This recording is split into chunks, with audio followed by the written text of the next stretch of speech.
all, my name is Sarah and welcome to my channel. Before I get started with this video, I need to make a few statements. I understand that covering this topic is seen as highly controversial and sensitive, and I realize that not everyone shares the same views as I do. I want to make this video as I have a lengthy experience with eating disorders, specifically anorexia, and have dealt with this disease for the last 8 years myself. I want to share my insight on this and encourage empathy and understanding. I just ask that everyone keep everything respectful in the comments, and please do not go and harass anyone mentioned in this video. I'm also not feeling super well today and don't really feel like looking nice for the camera, so I decided to include some footage of a drawing that I worked on instead. Without further ado, I'll get started.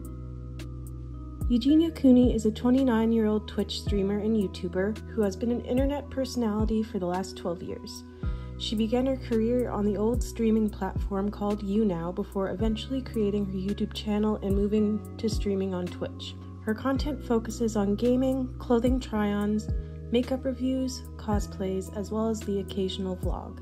She is viewed by the public as controversial due to her appearance, and has not been treated kindly ever since she began creating content back in 2011.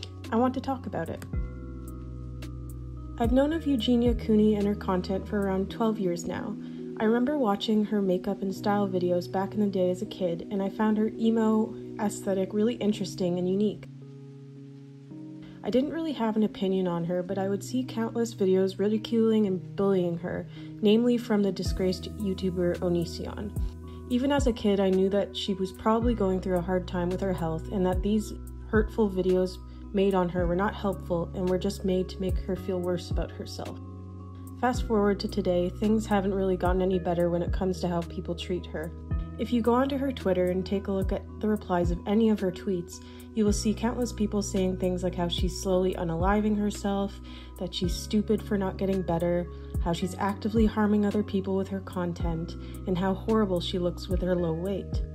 The same is true with the comments left on her YouTube videos.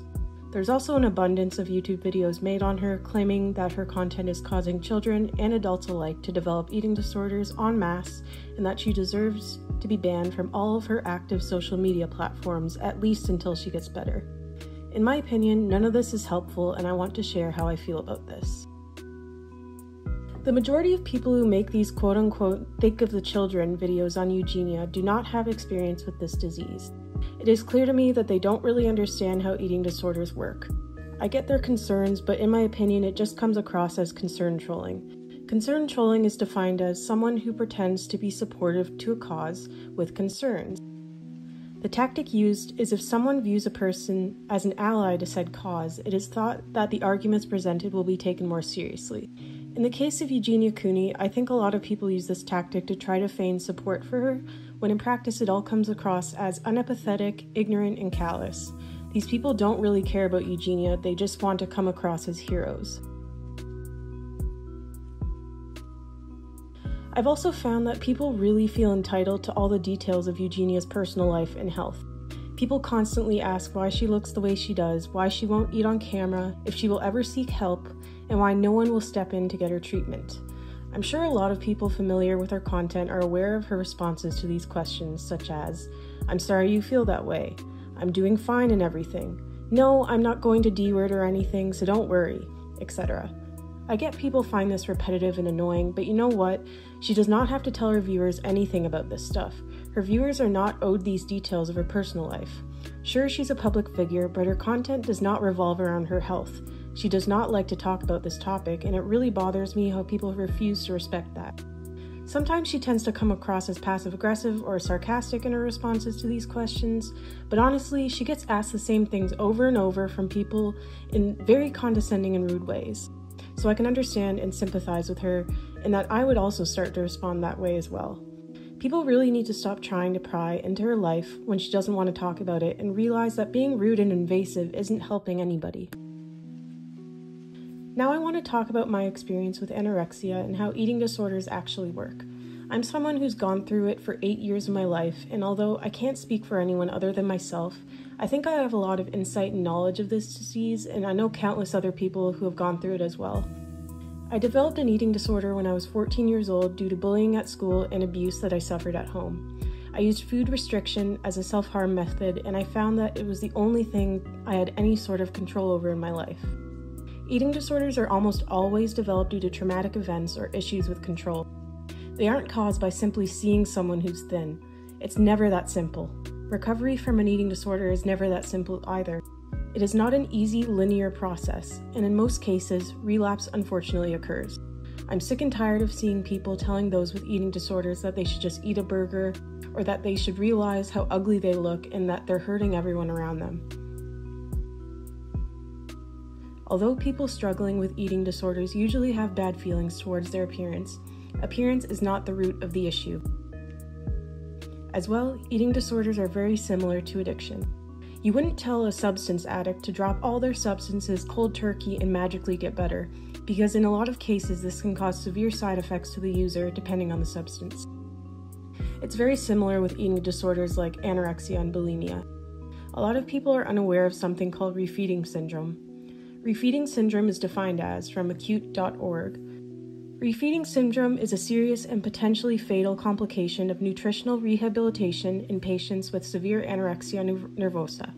It occurs in significantly malnourished patients when a diet of increasing calories is initiated orally by nasogastric tube and or delivered intravenously in patients experiencing refeeding syndrome. A dangerous shift in fluids and electrolytes occurs within the body, resulting in compromised cardiovascular status, respiratory failure, seizures, and even death. I'll leave a link to this article in the description below so you can read more about it. I am currently in recovery from my anorexia, and it was the hardest decision I've ever had to make in my life. I felt that my eating disorder was the only form of control I had in my life, and I felt mentally and emotionally safe within it. I felt like something bad would happen if I let go of it through recovery. I had to hit rock bottom physically to ever feel like I was deserving of help. Even today, I feel like an imposter in that I was never sick enough for treatment, but that's just not true. It's the truth that everyone deserves to be healthy. The thing is, though, when it comes to eating disorders or addiction in general, some people just never get better. It's a sad reality, but it's something that unfortunately happens. No one outside of the person who is sick can force them to recover. Even if you force someone into treatment, there is an extremely high likelihood of an immediate relapse. That's why when the YouTuber Jacqueline Glenn and her friends 5150'd Eugenia a few years back, it really bothered me to see people championing her as the hero who saved Eugenia from herself. Don't get me wrong, I totally understand that they were very scared for her and did not know what to do, and I don't fault them for doing what they did. They were just trying to be good friends. Just keep in mind that being 5150'd is very traumatizing to a person. You are placed in a 72-hour hold in a ward with an assortment of people who have vastly different problems, some even potentially dangerous. You aren't usually treated very well when this happens. I totally believe Eugenia when she explains that being 5150'd was scary and traumatizing for her. Now for my final thoughts. Eugenia Cooney is not a monster. She's not here trying to hurt anyone. She's just trying to have fun on the internet, making content on harmless topics that make her happy. It's not fair to blame and make her a scapegoat for all the people who develop eating disorders. Let her be. If you don't like her, don't watch her. If you're a parent who is concerned for their kid if they watch her, don't let them watch her. It's as simple as that. Eugenia is not responsible for all of the horrors that come with eating disorders, and I'm not going to sit here as someone who also deals with this disease and pretend like that's the truth. Ridding her of her career and livelihood is not going to stop anorexia from existing. It never hurts to be kind. I also want to leave a link in the description of 2 videos by the YouTube channel WillyMacShow, who did a great job covering this topic. I highly recommend you check them out. All in all, I hope this video was insightful, and I hope anyone watching has gotten something out of it. If you made it to the end, I'd like to say thank you for watching, and I'll see you next time. Bye bye.